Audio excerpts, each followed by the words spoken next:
the floor. All right, well, good afternoon, everyone. So just a brief overview on human resources.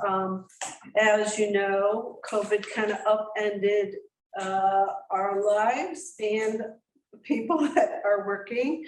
So a lot of the focus and what we're going to be doing is, what I'm proposing is to help us stay competitive, attracting the high caliber of employee that we need, people who want to, have really good jobs, but also want to serve the public. It's different working in private industry and being a public servant. So there are some differences. Just across the state, the chatter is always can't hire. People are being ghosted. You have people that you want to hire, you make them an offer, and then you don't hear back. Fortunately for us, I think people have to really think about coming over here. So I haven't had ghosting, but I have had, it's kind of been a struggle with JP in some of his positions. So I've been working pretty hard with him. I'm happy we've hired 2 people, but probably the 2 most difficult jobs we have not been able to fill yet. So, but we have filled some really good department heads. So I'm really pleased with that. So anyway, so that is really the focus of my presentation, is really geared to what can we do to attract and retain a workforce. So I am recommending that we do another class and pay study. We'd like to do it every 5 to 7 years. I think just because of what has happened in the economy, that I would rather do it on this end now in 5 years. I don't know what the results are going to be of that for the study. Last time we did it, it was about $140,000 to implement it, but we had done, the study hadn't been done since 2007, I believe it was. 10 years we went. So there was a big lag. So there are certain positions that had changed and need to be reclassified. I've been keeping up with a lot of the positions, the new positions, and creating them, running it by Becky. And I have experience, so I pretty much am pretty good with trying to figure out by the qualifications and the level of duty, supervisory experience that they would need, of where they should be classified. So I don't feel like there's going to be too much. It's just how competitive do we want to be to keep and attract people? Because if you look just in general, we are falling behind. We're not probably the top. I know you gave me the article on Southport, but you can't really compare. We've never been competitive with Southport's always lagged way behind us as far as what they pay.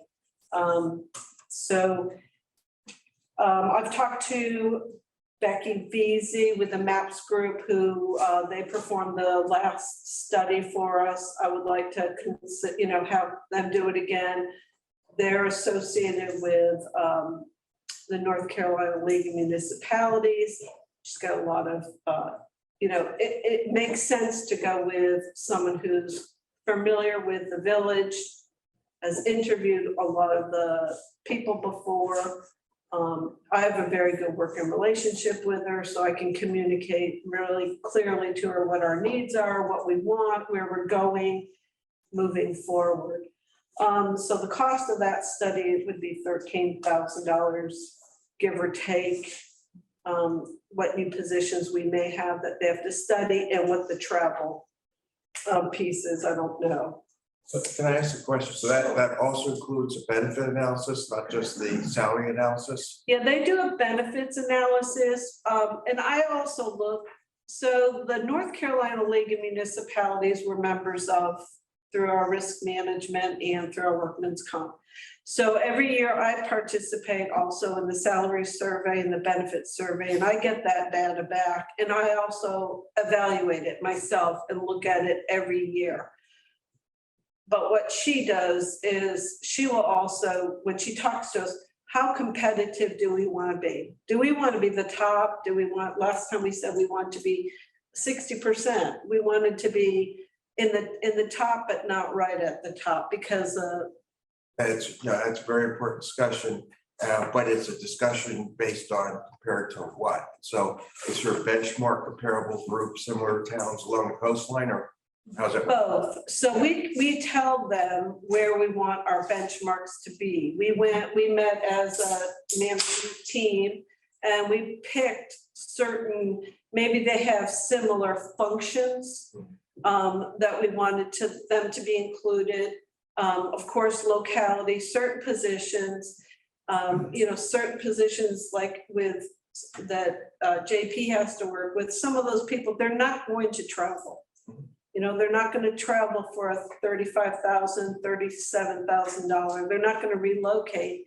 And the other piece that we have now that we have to consider is housing costs has skyrocketed in all of Brunswick County. So it's just, getting people to move here is challenging because can they afford the housing? And there's minimal apartments.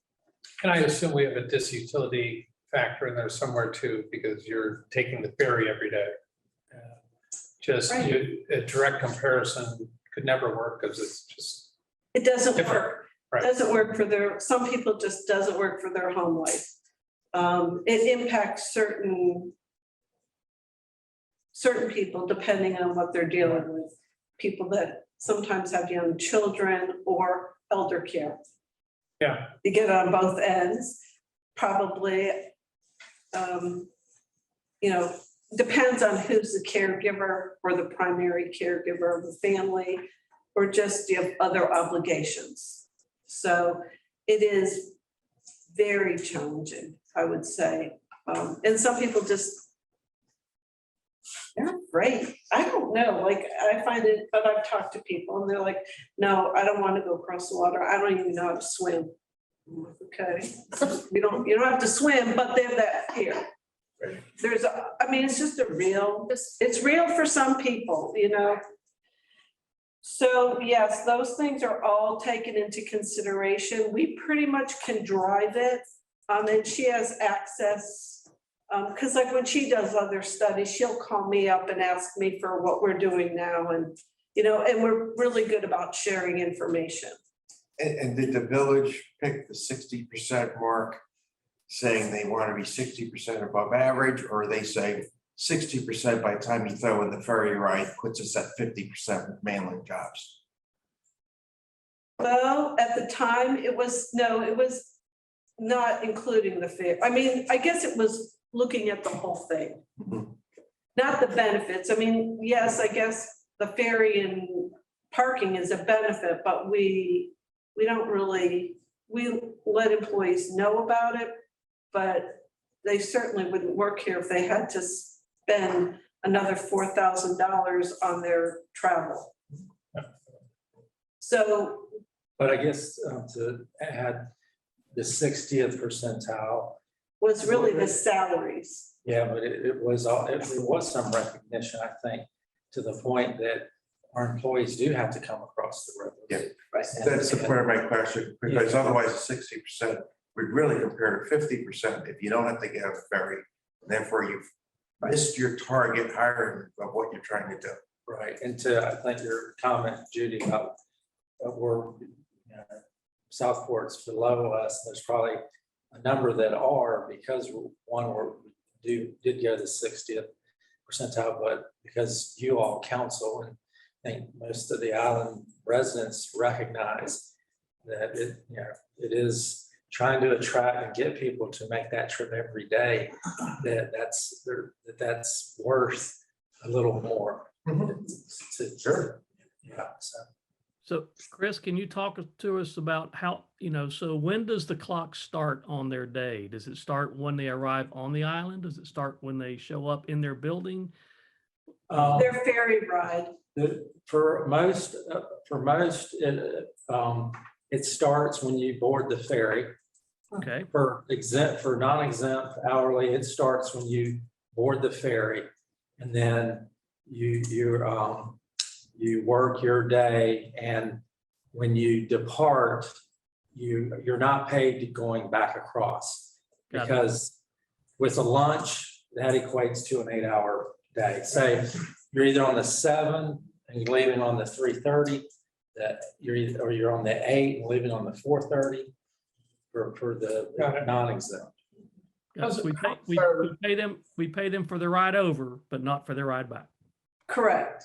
Got it, thank you. I don't want to jump through your thing, but retention, how are we doing with that?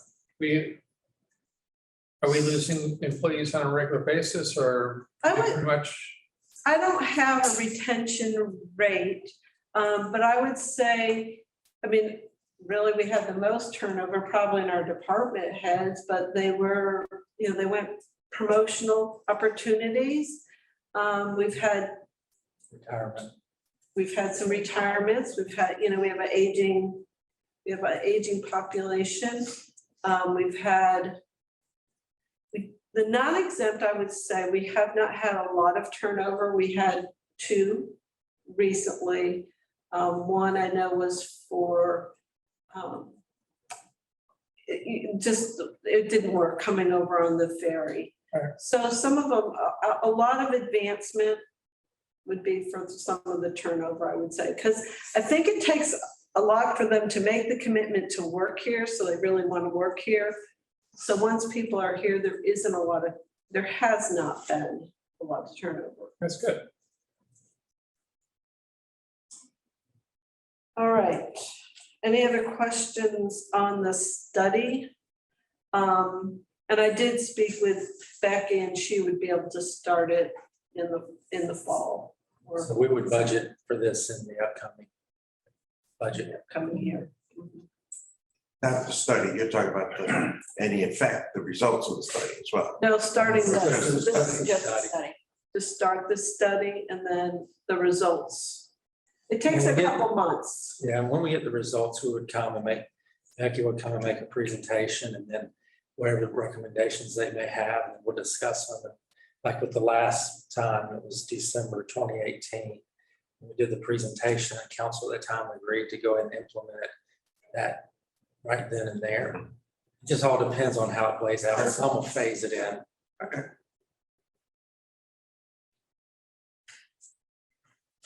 Okay. So the other piece that I've been focusing on a lot, well, of course, with COVID, it's been an ongoing educational process and changing policies and modifying policies in response, but also doing a lot of training and development. And that kind of goes along with our succession planning that we've been working on, our succession planning. Who are we grooming? So when some of these people are retiring, who's going to be there? And as we're growing, the needs are changing. We are becoming more specialized, more demands on us. So I started doing a supervisory practice for COVID. And then that got waylaid for a while. And now we just had our first one this last week, the 8th, that was. And actually, this is going to work out really well. It's through the school of government. We had 2 facilitators come over. One of them had been here, Eleanor Green, she was with the MAPS group with the North Carolina League. She has a doctorate in education, and she now works with the school of government and has rewritten their training program that they do online. And we're their first pilot in person to do. So I was really pleased with that, and it went very well. I don't know, Alan, did you have any feedback from your people? There was a lot of engagement, which was very good. All the department heads will be involved next month. We're going to be doing a tilt assessment which is one of the how you interact so that we can help build our team. So there's 4 training for that. Then I implemented a diversity, equity, inclusion, and a harassment training. And those are purchased through Cantola, and that was in response to some of the events that have recently happened. But they're also good practice. I mean, it's also just where everyone is going, right? I mean, you can't pick something out with seeing that there's changes happening, like even on Bald Head. It's just the climate, you know, it's not going to stay exactly the same as it was.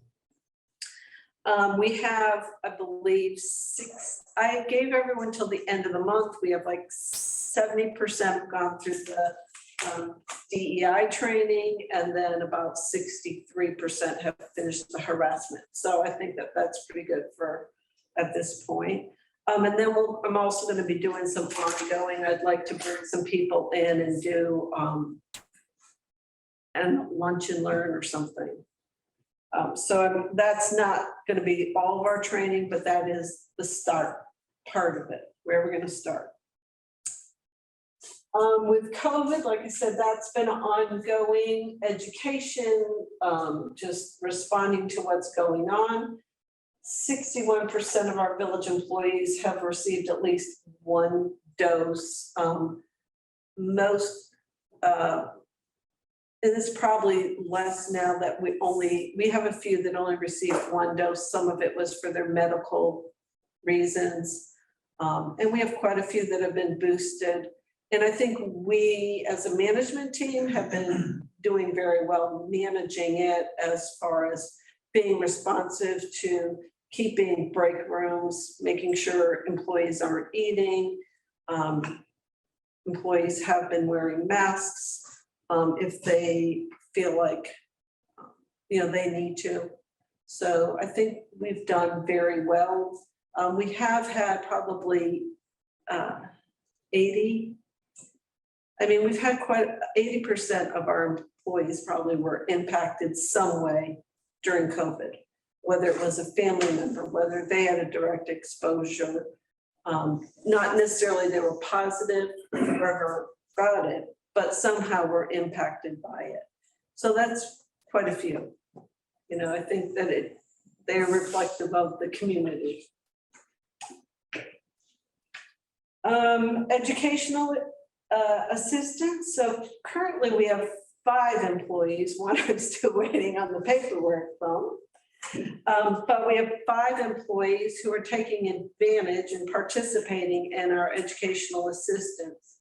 I would like to increase the amount that we, it's been $2,000 that we allow employees to use, and we pay for 50% of their tuition, books, student fees, you know, any ancillary fees, lab costs or whatever, if they have a passing grade of C or above.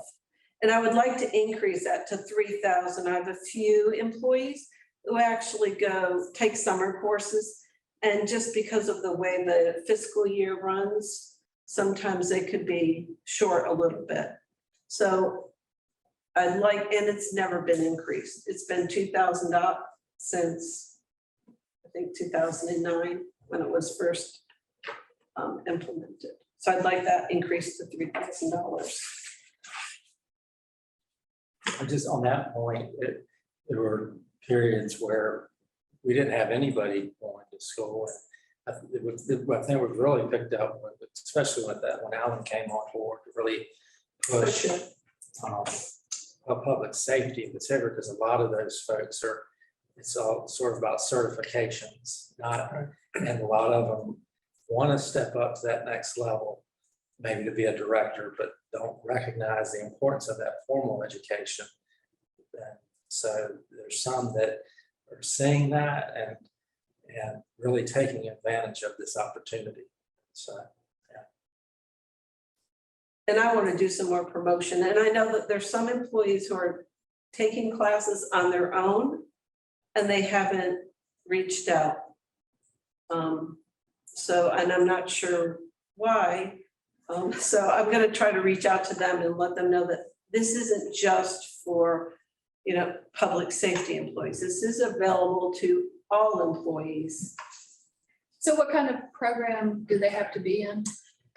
It doesn't, it should be something that's going to help them advance, but they could just be enrolled in an associate's degree program or a bachelor's program, or even going to get their master's. Yeah, that was more what I was talking about. So they, to kick off that assistance, they have to be in a certain type of, do you know what I'm saying? Like, Credit.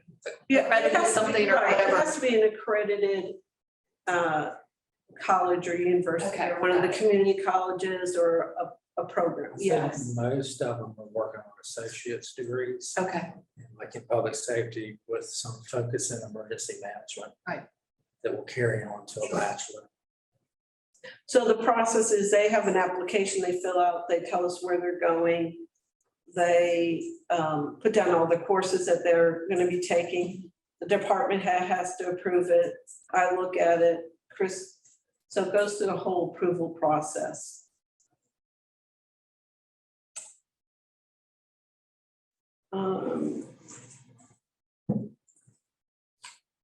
So I have on here employee health and benefits. So that's part of the benefit piece. Well, this isn't really following somehow it's not really following my slides. But the benefits is one thing that I feel like we do need to shore up a little bit to make us in that, if we want to be more competitive or as competitive. So one thing that I am going to be recommending is that the village pay 100% of employees' individual dental and vision. And then the other benefits, and this kind of goes down, is Social Security. So the village at one point, Zach kindly did some digging for me and found out that at one point, the village did participate in Social Security for the employees, and then it was stopped by a previous person who had the authority that they could do that. So it was it could have even been before you were here, Chris. Yeah, and as long as I've known that, my understanding was that the village opted out of Social Security. No, well, we asked Duncan and he did Okay. Duncan did some research on it. So at one point, Was that a council decision or town manager decision? we don't really know exactly. He doesn't know? I don't know if he knows. I don't think it happened. I don't know. Coming from private industry, I'm not sure of the discussion. Are you talking about just subsidizing their portion of the pay, or do municipalities even have an option of participating at all? I guess at one point they did. they did at one point to not To participate. not Do participate? not participate. Currently, there's what, 3 or 4% of, in the state of North Carolina, there's only 3 or 4% that are not participating. So we are definitely lagging with that. And the other thing is, for Social Security, even though we have a pension, it doesn't necessarily help if something happens to those families. Like, some of those employees just aren't really protecting themselves. They're not really, I think, especially maybe when you're younger, you're not really thinking about those things. This should all show up in the benefits analysis that you're going to conduct, because it's going to be one big package. You'll have individual statements of yeses and nos, shortfalls, gains, but they're going to give an overall assessment of each of them and a grand total. So all of this ought to be rolled up into, we're falling short, we're ahead of the game, we're on average, Right, what the various options are, right? I would think that's what's a typical. right. And The way it's done. Zach has, we've compiled all those figures of what we're asking for is all in the financial. Because if we want to do this stuff, we need to ask for it this year, anticipating that the study is, I'm getting my information probably from the same place that Becky's gonna be getting her information from. So when I'm asking, I'm just kind of letting you know that this is probably coming down the pike. If we want to stay competitive and if we want to attract and retain the best employees, then we need to be at least, Don't disagree at all. One Right. thing is, a lot of these suggestions coming up now right, should be probably right on the front page of the analysis that gets handed to us. Right. Right? they will be. Okay. Yeah, but I Yes. think here's what. Yeah, but you're saying that maybe we don't want to be thinking about waiting that long, that we might need to be looking at that for next year. Right, for the, That's what, yeah, Oh, okay. yes, Fiscal year. yes, because, yeah, right, for the fiscal years starting yes. July 1st. It may be included in the budget. Mhm. Right,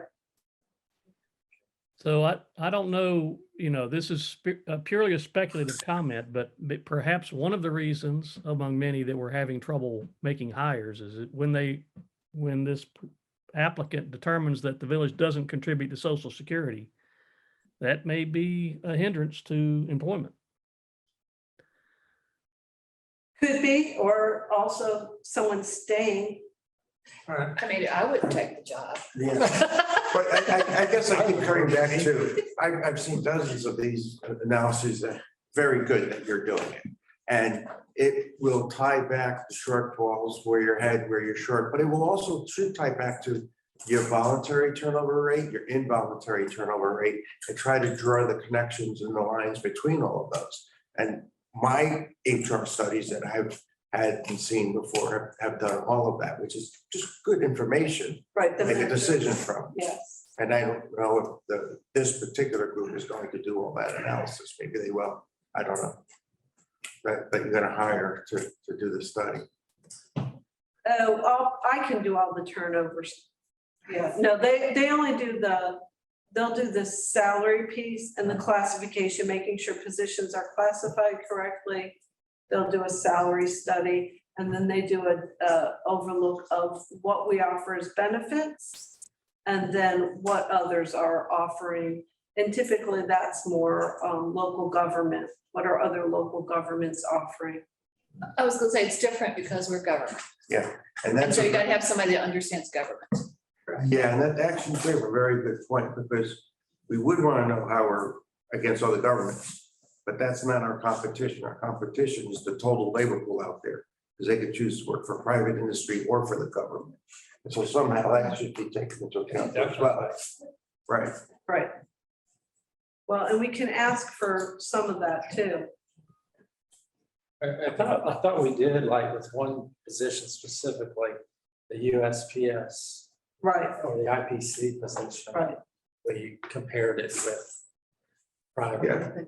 Yeah. Right, they won't do all, typically they don't do all the positions. Right. Okay, thank you. Sure. All right, personnel policies, we have some new policies that have been recently written. The social media policy, I think you all got a copy of that. That was given out to all the employees. They signed, made sure that they acknowledged that they received it. Now, the adverse weather, that wasn't recent, that was during COVID. So we have the inclement weather and adverse weather, just depending on the significant event. So that Chris has the, manager's discretion on how he's gonna handle it. Whether it's foggy conditions and we have to cake it over and everyone's gonna have to just take a day of time. So all those things have to be explained to employees too when they're onboarded. And another example is a hurricane event. And the essential personnel who come to the island and work through that event, who are over here and stay the night, we hunker down here to compensate them for that in some way, versus other employees that may not have, that would not be considered essential to that function or role, that are just kind of staying at home and waiting for everything to get cleaned up and come on back. So One thing that we're looking at, and I've written a policy, is alternate work schedules, and that has to do with kind of the climate of what people, after working at home for 2 years, what the expectations are, but it's been coming anyway with some of the younger workforce driving that, I guess. And of course, not all of our positions you can do remotely. Some of them, yes, some of them, no. But I did a pretty comprehensive policy and also a procedure of what managers would have to, how they would handle it. Because if a position can't be done remotely, obviously, that wouldn't be an option, but maybe they could work 4/10s. So it's not just working remotely, it's how can we do maybe some accommodations to get the same kind of, get the work done, high quality, keep employees morale up, don't have that turnover because, you know, they have some other needs that they're trying to, that work-life balance. So we're gonna be talking further on that. Just the pandemic policy, just keep up with that, although we haven't done anything recently, and hopefully I've had to write the last one for my career. And then the educational assistance, I already spoke to you about that. I'd like to increase that for, it really is for people who have taken summer courses. So diversity, equity, and inclusion. So that's a big, it's almost like more of a cultural. I look at it as more of a cultural than, you know, you can't really mandate it. You can't, it's cultural, it's a lot of education, it's just an ongoing process. So we are starting with just training. And I think for some people that have taken it, it was, you know, oh, it could be that, you know, I never thought of it that way, you know. So that we all have biases, that we all have to have some kind of level of awareness of ourselves before we can hopefully interact differently with people. So we're gonna put together a team so that we can come up with what is our statement gonna be, what are our goals gonna be. Making sure that our advertisements, the wording is such that it's not discouraging like a woman from applying for maybe a maintenance job, that maybe there's someone out there that wants to do it, but they haven't because the wording. So just, you have to look at there's a lot that you have to look at for those. We'd also like to, so we'll do the statement, we're gonna work on that, get together a team. I don't know who that team's gonna be, but I'd like it to be just, you know, throughout, because that's not something I don't think I should be coming up with. I think it really needs to be coming from within our community, our village community. And in support of that with diversity, equity, inclusion, and ties in with benefits, is we'd like to include 2 more holidays onto our holiday schedule, which we've not increased holidays, I don't believe, ever. No, Veterans Day was the last How one. many are there? Veterans Day. I'm sorry, how many are there in total? There's 13. We have 11 to 12. Right now, we follow the state. So depending on Christmas, it can vary. Right. So it's 11 to 12. A lot of municipalities have done a floating holiday. You don't call it a birthday because certain people don't celebrate birthdays. So you don't want to call it that. And then some municipalities have been have incorporated it and approved Juneteenth as part of their diversity, equity, and inclusion. process. That's common for municipalities, because it's certainly not low on the private sector, but it sounds like it's very common to be that high for municipalities, is what you're saying. Right. Okay. COLA and merits. So as everyone knows, cost of living, what was the final figures? Was it 7.6%, I think? 7.4. So we have given historically for a number of years, a 2% COLA. I don't know how many years it's been, 8 before me. It's ever since I've been here, it's been 2%. And we've had a merit system in addition to COLA, and the merit's been a 2%. What I would like to do is I'd like to see COLA at a 3% and merit at 3%. And if we increase our merit, it will mirror our evaluation form that I've been working with, so that people who really are doing over and above can really earn more than a 2%. Because there's just not that much variation. And most people don't want to give a 1.5, they'll do a 1 or a 2%. I mean, and no one really wants to give any employee a 0.5% merit. That doesn't really amount to much, and it's not really any kind of it's not viewed as a reward. So I think if we do a 3% with our merit, because we have, you're meeting, you're doing a good job, or you're exceeding.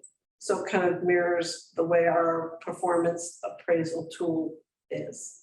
And a 3% automatic, everybody. A COLA, a cost of living, which that can be adjusted. What is hesitating, 7%? I mean, I think we all know CPI is up 7% in 21 because 2020 was practically a recession year from 2019. So COLA on average over the last 3 or 4 years, when you take the anomaly of 2020 out, gas prices now are lower than they were 3 years ago, just up 20% from last year because of the middle of COVID. So I was just shocked to see the 7.4%. So we pulled the numbers for, I think, from fiscal year 2014 on for each December, and total from what the village did their COLA for versus the change in CPI. The village is like 1% behind what those totals are for those sides. So I think the CPI change from fiscal year 14 to 22 ended up being 19.9%, whereas the village COLA increases, including the 3%, puts us at 19. So it's like Cumulatively 19. cumulative. How many Yes, years yes. is that? From fiscal year 14 to 22.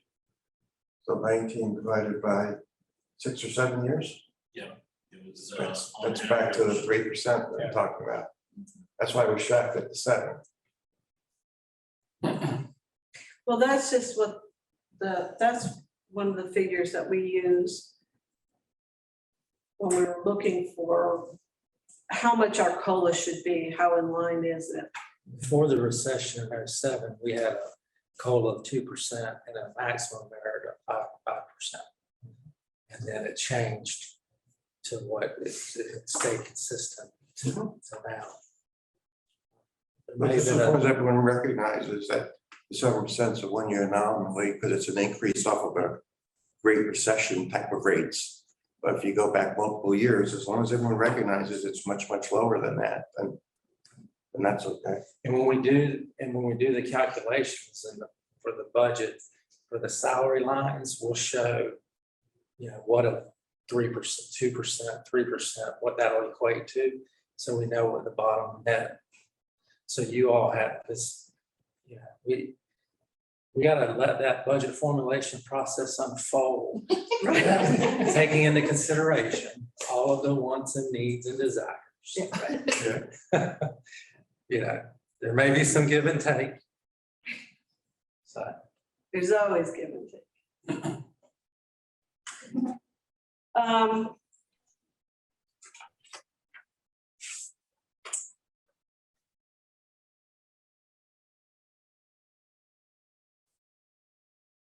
So that would be what I just spoke about. Our policy, so these are, the next one, next slide. So with the holidays, was that come under? Was that our That'll last? come into budget. Okay. What, I'm sorry. No, I think I was just questioning that, so if we budget So on we would- holidays, it just becomes part of the budget, what we approve is the budget, Correct. not a separate, okay, that's good. So, Judy, Yes, looking at your 5 recommendations, 3 of them are specific to the salary study. The COLA, the merit increase, and the SSI for all. And perhaps indirectly, we may hear about holidays and flexible work. But to wait until the 23 budget year to fund the study, I'm beginning to wonder, is that if we were to sanction this study as quickly as we could we get results and have the data so we could make budget recommendations for 23, 24, or 22, 23, or is there no way that we could pull it off in time for this upcoming budget cycle? I guess I would have to circle back to Becky Veazey and see what her schedule's like. So there would be the if she's available, I don't know, when would we have to have everything? I know it took them about 2 months last time, I think, coming over. I would have to talk to her. I mean, Okay. it could be possible, but I don't know. Because then you gotta work that into your analysis and your budget. Right. And we've got to start talking about that in May at the latest. Right. Right. We start in March. Well, I know you guys start early, but even coming, yeah, you guys have to Yeah. start, and we're gonna looking at it, so. I'm a little concerned to try to rush that. Push it through. Push Yeah, I That's don't fair. know. That's fair. Okay, I just needed to ask the question. Sure. And the other thing with, and I guess I need to just circle back with the Social Security, the other piece of that is, we do have to take it back to employees and they do have to vote. Was the other piece that, Because they have to contribute that. correct. Right, because they would now have to contribute to that. And because that was not something they were doing, that was the other piece that Duncan said that we would have to do, And you would have to have the majority a of majority. employees, so it's not like, I want social security, but Peter doesn't care. No, a majority, and then it would be done. So right now, the only employees are part-time employees, if they're 30 hours or less. Right. But anyone who works 30 hours and is in the retirement system does not have social security. And another piece of this is the start time. So I don't think if you do the vote and figure out if we could even, provide that benefit, with the beginning of the fiscal year, you would actually start it maybe January, halfway through the fiscal year. So to implement, the initial implementation cost is going to be actually half of what your annual expense is going to be going forward. So it would align with the calendar years Right. of fiscal year. For taxes. And going back to the COLA, I'm sorry. No, that's back to the fine. COLA and the merit increases and doing the salary study. It may want to look at it like doing the COLA and the merit increases would help us get to the point that the salary study would potentially come back to say the shift of the scales. I've done a few of them. I did a couple in Randleman. I reviewed the one that we had here. I haven't ever seen one that like the scale shifted down, especially in the climate that we're in now. Right. So doing those two things, it may lessen the blow of the salary study results when they come in. So when we do a COLA, we adjust this whole salary schedule to avoid compression. So that the new people coming in, especially like public safety, aren't coming in higher than current employees.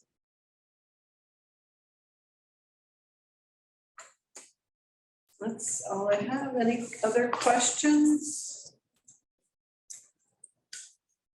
All right, well, Zach has all my figures. He's the money person. I said, you talk the money, I'll talk the concepts. That was good, thank you.